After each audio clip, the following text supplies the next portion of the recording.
அலைக்கும் வரஹ்மத்துல்லாஹி வபரகாத்துஹு. இந்த சூறாவை ஒவ்வொரு இரவுக்கு பிறகும், அதாவது இஷா தொழுகைக்கு பின்னாடியும் இந்த சூறாவை ஓதுறவங்களுக்கு நம்முடைய பாவங்கள் அனைத்தும் மன்னிக்கப்படுது. அது மட்டும் இல்லாமல் இந்த சூறா ஓதுறவங்களுக்கு 70,000 மலக்குமார்கள் பாவ மன்னிப்பு தேடுறாங்க. ஜுமாவோடைய இரவிலோ அல்லது பகலிலோ இந்த சூறாவை ஓதுறவங்களுக்கு சொர்க்கத்தில் அல்லாஹு தாலா ஒரு வீட்டையே கட்டுறானா. அது மட்டும் இல்லாமல் ஜுமாவுடைய இரவில் இந்த சூறாவை ஓதி வருபவருக்கு தன்னோட பாவங்கள் மன்னிக்கப்பட்டு ஹூருலின் பெண்களை மனமுடுத்தி வைக்கப்படுமா. மேலும் ஒவ்வொரு பொருளுக்குமே ஒரு மூளை இருக்கும். அது மாதிரி குர்ஆனோட மூளை ஹாமீம் ஆகும்.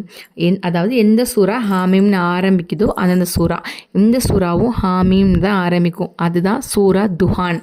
இன்ஷா அல்லாஹ் இந்த சூறாவை அதிகமாக ஓதுங்க. நம்மளுக்காக 70,000 மலக்குமார்களாக பாவ மன்னிப்பு தேட நாடுவான். இன்ஷா அல்லாஹ் அதிகமாக ஓதுங்க. அஸ்ஸலாமு அலைக்கும் வரஹ்மத்துல்லாஹி வபரகாத்துஹு.